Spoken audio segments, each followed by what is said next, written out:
All right, milk stand is done. Other than paint, I gotta clean it up and prime and paint it. But here's the head block. So let me see if I can, that's as far as I can zoom out. Anyway, this handle moves back and forth. So if you want to pinch it down that tight, then you just take that pin out, and that pin goes right in there. That's it, now your goat's head is in there. Then we got this little T handle here. That's as low as it'll go, and that's as high as it'll go. So I can adjust it, you know, that much. And all I gotta do is take that T handle and crank her down. That's it. Sturdy. Fattest of goats could be on there, you know, as fat as me.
Goat milk stand is done. I'm just getting ready to put some paint on. I just ground it all down with a wire brush and cleaned all the surface rust off.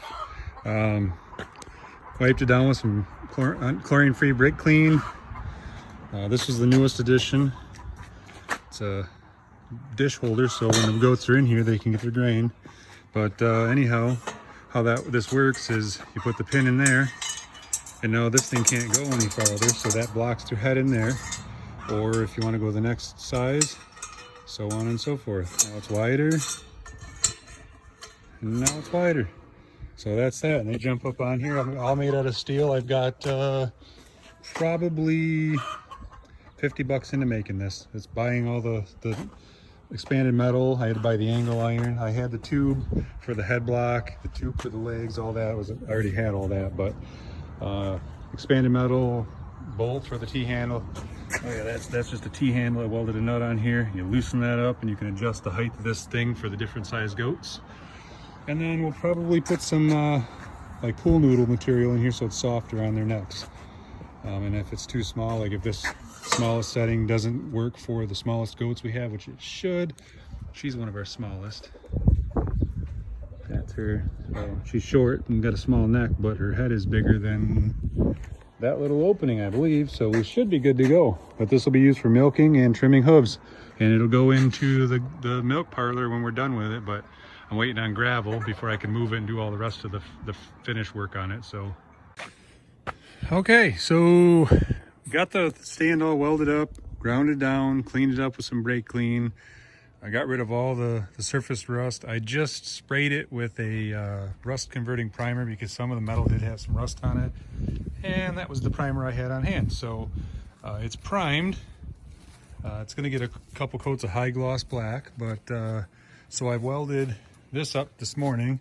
It's a dish holder, so they're grain while they're being milked or their hooves are being trimmed. The dish that I'm using, they're these cheap old rubber Tractor Supply dishes, and it fits in there perfectly. So now they've got a grain dish. I've got a pin that goes into each one of these slots. So if their head is small, it goes all the way over to here, and a pin goes into that hole.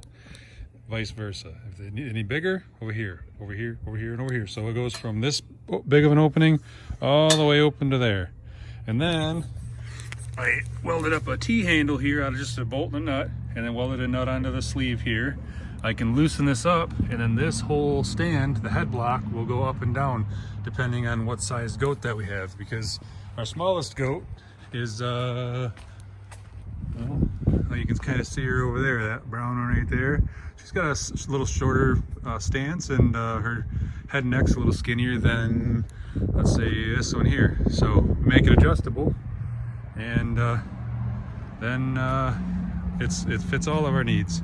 Capped off the bottom of the feet, even though it's going to be inside that milk parlor. I capped them off anyway, just so they weren't getting full of dirt and whatever. It's a wood floor, but if it's ever outside, or also so it isn't digging up the heck out of the floor in there. So anyway, that is what I did. I've got maybe $50 into material.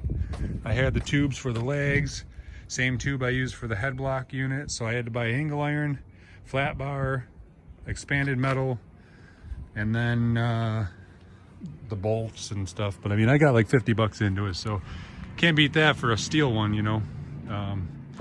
Got a welder in the garage and a chop saw and all the tools to do metal work now. So instead of building like I did here out of lumber, which is all I could do before, and it being outside, it swelled. So that's why you see the light spots on that head block. I had to take it out and sand it down to make it slide a little better, but it got us through, got the job done. But this one is more of a industrial and professional unit. So not my design, I just looked at a picture online and copied from it, but that's what we got.